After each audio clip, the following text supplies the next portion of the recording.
ഉണ്ടായിരിക്കുന്നു. ആം ആദ്മി പാർട്ടിയുടെ വോട്ട് ഷെയറിൽ 12% ഇടിവാണ്. അപ്പോൾ എല്ലാ മേഖലകളിലും ആം ആദ്മി പാർട്ടിയെ സംബന്ധിച്ച് ഒരു തിരിച്ചടി ഉണ്ടായിട്ടുണ്ട്. കാരണം കഴിഞ്ഞ തെരഞ്ഞെടുപ്പ് അവരെ സംബന്ധിച്ച് ഒരു ക്ലീൻ സ്വീപ്പ് ആയിരുന്നു 2015. അതിനോട് ചേർന്ന് നിൽക്കുന്ന പ്രകടനം 2020 നടത്തി. പക്ഷേ ഇത്തവണ വരുമ്പോൾ അങ്ങനെ എല്ലാ സാഹചര്യം വലിയ ഇടിവ് സംഭവിച്ചിട്ടുണ്ട്. അവരുടെ പരമ്പരാഗതമായി അവർക്ക് കിട്ടിക്കൊണ്ടിരിക്കുന്ന എല്ലാ വിഭാഗം വോട്ടും അവർക്ക് നഷ്ടപ്പെട്ടിട്ടുണ്ട്. അത് ചേരി പ്രദേശങ്ങളാകട്ടെ, മിഡിൽ ക്ലാസിന്റെ വോട്ടാകട്ടെ, അങ്ങനെ എല്ലാ വോട്ടുകളിലും അവർക്ക് ഇടിവ് സംഭവിച്ചിട്ടുണ്ട്. അവിടെയൊക്കെ ബി ജെ പിയുടെ ഇപ്പോൾ 42 അല്ലെ, 42, 28, 0 എന്നുള്ളതാണ് കണക്ക്. ഇതാണ് ഓരോ റൗണ്ട് കഴിയുമ്പോഴും ചില മാറ്റങ്ങൾ വരുന്നുണ്ട് എങ്കിൽ പോലും കേവല ഭൂരിപക്ഷത്തിന് വേണ്ട 36 സീറ്റുകളിൽ കൂടുതൽ നിലനിർത്തിക്കൊണ്ട് പോകുവാൻ ബി ജെ പിക്ക് കഴിയുന്നുണ്ട്. ഇപ്പോൾ തന്നെ 10:15 11 മണിയോടുകൂടി എത്ര സീറ്റുകൾ എന്ന കാര്യത്തിൽ ഒരു ചിത്രം വ്യക്തമാവുക തന്നെ ചെയ്യും. എന്തായാലും ബി ജെ പിയുടെ മേധാവിത്വം തുടരുന്നു. ബി ജെ പിയുടെ പ്രവർത്തകർ ഇപ്പോൾ തന്നെ ഡൽഹി നഗരവീഥിയിൽ ആഹ്ലാദ നൃത്തം ചവിട്ടുകയാണ്.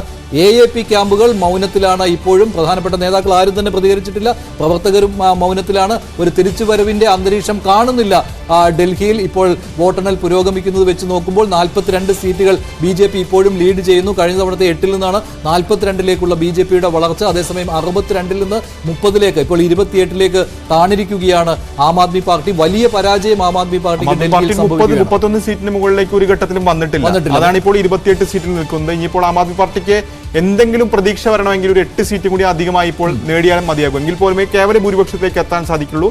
അപ്പോൾ പോലും നേരത്തെ പറഞ്ഞതുപോലെ ബി ജെ പിയുടെ സമീപനം അനുസരിച്ചിരിക്കും. ഇപ്പോൾ സഞ്ജയ് സിംഗ്, AAPയുടെ സഞ്ജയ് സിംഗ് അരവിന്ദ് കെജ്രിവാളിന്റെ വീട്ടിലേക്ക് എത്തിയിട്ടുണ്ട്. അപ്പോൾ ചില ചർച്ചകൾ നടക്കും അവിടെ. എന്താണ് ജനവിധി എന്നുള്ളതിനെ കുറിച്ചുള്ള ഒരു കൂടിയാലോചന നടത്തിക്കൊണ്ടിരിക്കുകയാണ്. അതിനുശേഷം അരവിന്ദ് കെജ്രിവാൾ മാധ്യമങ്ങളെ കാണാൻ ശരിയാണ്. അരവിന്ദ് കെജ്രിവാളിന്റെ വീട്ടിലേക്ക് നേതാക്കൾ എത്തിക്കൊണ്ടിരിക്കുകയാണ്. അരവിന്ദ് കെജ്രിവാൾ എന്തായാലും മാധ്യമങ്ങളെ കാണും ഉടൻ തന്നെ എന്ന കാര്യം ഉറപ്പാണ്. എന്താണ് ഈ ജനവിധി നൽകുന്ന സൂചന? ജനവിധി കൃത്യമായിട്ടും ആം ആദ്മി പാർട്ടിക്ക് എതിരായി കഴിഞ്ഞോ? തോൽവി സമ്മതിക്കുവാനുള്ള ഒരു സമയമായോ? ഇക്കാര്യമായിരിക്കും ചർച്ചാ വിഷയമായി വരുന്നത്. എന്തായാലും ബി ജെ പിയുടെ പ്രമുഖ നേതാക്കൾ ഇപ്പോൾ ലീഡ് ചെയ്യുന്ന ബിദൂരി ഉൾപ്പെടെയുള്ള നേതാക്കൾ പറഞ്ഞത് ബി ജെ പി വലിയ ആത്മവിശ്വാസം ബി ജെ പി നേതാക്കൾ പ്രകടിപ്പിക്കുന്നുണ്ട്. പല നേതാക്കളും പ്രതികരണവുമായി ഈ ഘട്ടത്തിൽ രംഗത്ത് വന്നിട്ടുണ്ട്. അത് ഈ തെരഞ്ഞെടുപ്പ് ഫലം നൽകുന്ന സൂചന തന്നെയാണ്. കാരണം അവർക്കൊരു വ്യക്തമായ ആധിപത്യം ഇപ്പോഴുണ്ട്. ഇപ്പോൾ ഏതായാലും സീറ്റ് കുറയുകയാണ് ആം ആദ്മി പാർട്ടിക്ക്. 27 എന്ന നിലയിലേക്ക് ആം ആദ്മി പാർട്ടി ചുരുങ്ങുന്നു. B J P 43.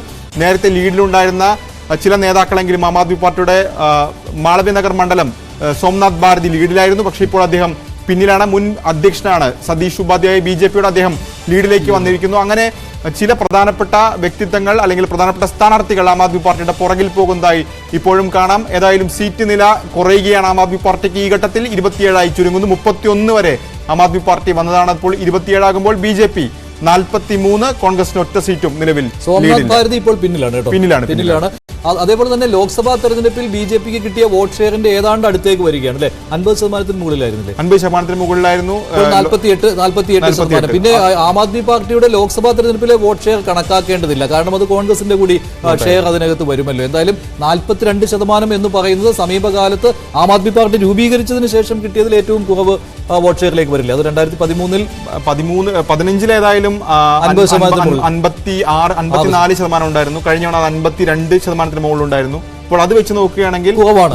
Aam Aadmi പാർട്ടിക്ക് വലിയ നഷ്ടമാണ് സംഭവിച്ചിരിക്കുന്നത്. അതിൽ ബദൂരി പറഞ്ഞത് പാവങ്ങളെ അവഗണിച്ചു എന്നുള്ളതാണ്. പക്ഷെ പാവങ്ങളെ അവഗണിച്ചു എന്നുള്ളത് ഒരു ആം ആദ്മി പാർട്ടിയുടെ ഒരു തോൽവി എന്ന രീതിയിൽ പറയാൻ പറ്റില്ല. കാരണം പാവങ്ങൾക്ക് ഏറ്റവും കൂടുതൽ ആനുകൂല്യങ്ങൾ നൽകിയ ഒരു സർക്കാരായിരുന്നു. അവരുടെ ബലവും ആം ആദ്മി പാർട്ടിക്ക് ഉണ്ടായിരുന്നു. പക്ഷേ അവരുടെ തന്ത്രങ്ങൾ പരാജയപ്പെട്ടു. അതുപോലെ തന്നെ മദ്യനയം പോലെയുള്ള ആരോപണങ്ങൾ അത് ആം ആദ്മി പാർട്ടിയുടെ തിരിച്ചടിക്ക് കാരണമായിട്ടുണ്ട്. അതുപോലെ തന്നെ പുതിയ വാഗ്ദാനങ്ങളും ഇലക്ഷൻ യഥാർത്ഥത്തിൽ വിശദീകരിക്കുന്നില്ല ആം ആദ്മി പാർട്ടി പരാജയപ്പെട്ടു എന്ന് വേണമെങ്കിൽ. അത് മാത്രമല്ല കോൺഗ്രസിന്റെ ഒരു പിന്തുണ മദ്യനയം ജനങ്ങളിലേക്ക് എത്തിക്കുന്നതിനുണ്ടായിരുന്നു. മദ്യനയത്തിലെ അഴിമതി ജനങ്ങളിലേക്ക് എത്തിക്കുന്നതിനുണ്ടായിരുന്നു. അതുകൊണ്ട് തന്നെ സംശയത്തോടു കൂടി തന്നെയാണ് കോൺഗ്രസ് ആം ആദ്മി പാർട്ടി സഖ്യത്തെ ജനങ്ങൾ കണ്ടത്. അപ്പോൾ അതിനകത്തുള്ള ഒരു വിശ്വാസ്യത ഒരു പ്രശ്നമായി മാറുകയും ചെയ്തു. അത് മാത്രമല്ല കോൺഗ്രസ് വോട്ട് കട്ടറായി നിന്നിട്ടുണ്ട് എന്ന കാര്യത്തിൽ ഒരു സംശയമില്ല. കോൺഗ്രസിന്റെ വോട്ട് ഷെയർ കൂടി നോക്കേണ്ടിയിരിക്കുന്നു എത്രയാണ് എന്ന്. എന്തായാലും കഴിഞ്ഞ തവണത്തേക്കാൾ വോട്ട് ഷെയർ കോൺഗ്രസിന്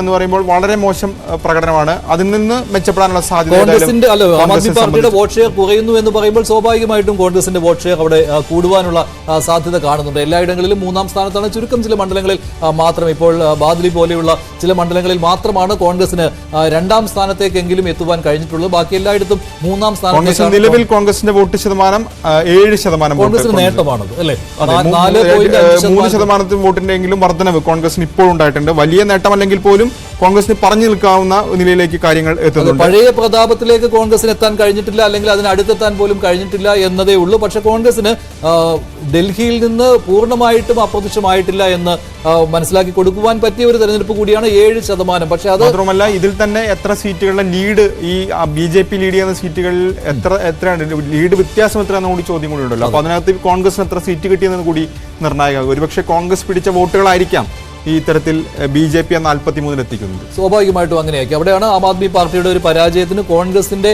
വോട്ട് ഷെയർ കാരണമായി വന്നിരിക്കുന്നത്. അതൊരു ആരോപണമായിട്ട് സ്വാഭാവികമായിട്ടും ആം ആദ്മി പാർട്ടിക്ക് ഉന്നയിക്കാം. അതുപോലെ തന്നെ ഇന്ത്യ സഖ്യത്തിൽ പോലും ഇത് വലിയ ഒരു ചർച്ചയാകും. അതുപോലെ തന്നെ ഇന്ത്യ സഖ്യം ഒന്നടങ്കം ഡൽഹിയിൽ ആം ആദ്മി പാർട്ടിക്കൊപ്പമായിരുന്നു. അഖിലേഷ് യാദവ് ആം ആദ്മി പാർട്ടിക്കൊപ്പമായിരുന്നു. അദ്ദേഹം പ്രചാരണം നടത്തി. മമതാ ബാനർജി ഒപ്പമായിരുന്നു. NCP ശരത് പവാർ വിഭാഗം ഒപ്പമായിരുന്നു. ശിവസേന ഉദ്ധവ് വിഭാഗം ഒപ്പമായിരുന്നു. അപ്പോൾ ഇന്ത്യ ബ്ലോക്കിലെ എല്ലാ ആളുകളും ആം ആദ്മി പാർട്ടിക്കൊപ്പം നിന്നു. അപ്പോൾ സ്വാഭാവികമായി അവിടെ കോൺഗ്രസ് കാരണം എത്രയെങ്കിലും സീറ്റ് പോയിട്ടുണ്ടെങ്കിൽ അത്തരമൊരു വാദം ആം ആദ്മി പാർട്ടി ഉന്നയിച്ചാൽ കോൺഗ്രസ് ഇന്ത്യ ബ്ലോക്കിൽ കൂടുതൽ ഒറ്റപ്പെടാനുള്ള പ്രശ്നങ്ങൾക്ക് കോൺഗ്രസിനെ ചതിയന്മാർ എന്ന് പോലും വിശേഷിപ്പിക്കുവാൻ ആം ആദ്മി പാർട്ടിയുടെ നേതാക്കൾ അല്ലേ തയ്യാറായി എന്നുള്ളതാണ്. അത് കോൺഗ്രസിന് ഇപ്പോൾ വോട്ട് ഷെയർ കൂടുമ്പോൾ സ്വാഭാവികമായിട്ടും ആം ആദ്മി പാർട്ടിയുടെ പരാജയത്തിലേക്ക് കോൺഗ്രസിന്റെ വോട്ട് ഷെയർ കാരണമായിട്ടുണ്ട് എന്നുള്ള ആരോപണങ്ങൾ വരാം. അവിടെ BJPയെ അധികാരത്തിലെത്തിക്കാൻ കോൺഗ്രസ് സഹായിച്ചു എന്നുള്ള ആരോപണത്തിന് സ്വാഭാവികമായിട്ടും മറുപടി നൽകേണ്ടി വരുന്നത് രാഹുൽ ഗാന്ധി ഉൾപ്പെടെയുള്ള നേതാക്കളാണ്. അങ്ങനെ 43ലേക്ക് BJPയുടെ ലീഡ് നില വീണ്ടും കൂടിയിരിക്കുകയാണ്. 27ലേക്ക് ആം ആദ്മി പാർട്ടിയുടെ ലീഡ് നില കുറഞ്ഞിരിക്കുകയാണ്. ഏറ്റവും ഒടുവിലത്തെ നോക്കുകയാണെങ്കിൽ ഏറ്റവും ഒടുവിലത്തെ റൗണ്ട് വരുമ്പോൾ അപ്ഡേറ്റ് അനുസരിച്ച് ഇപ്പോൾ കിട്ടുന്ന ഏറ്റവും പുതിയ വിവരമനുസരിച്ച് ന്യൂഡൽഹി മണ്ഡലത്തിൽ ഇപ്പോഴും അരവിന്ദ് കെജ്രിവാളിന്റെ ലീഡ് തുടരുന്നു എന്നാണ് അല്ലെ? കേജ്രിവാൾ നേരിയ ഭൂരിപക്ഷം മാത്രമാണ് അദ്ദേഹത്തിനുള്ളത്. 1000-ൽ താഴെ വോട്ടിന്റെ ഭൂരിപക്ഷം മാത്രമാണ് കേജ്രിവാളിനുള്ളത്. 143 കേജ്രിവാൾ വിജയിക്കുകയാണെങ്കിൽ പോലും കേജ്രിവാളിന്റെ ഭൂരിപക്ഷം നന്നേ കുറവായിരിക്കും. അതാണ് നിലവിലെ കണക്കുകൾ. കാരണം അദ്ദേഹത്തിന്റെ ഇപ്പോഴത്തെ ലീഡ് ഏതായാലും 1000 വോട്ടിന് താഴെയാണ്.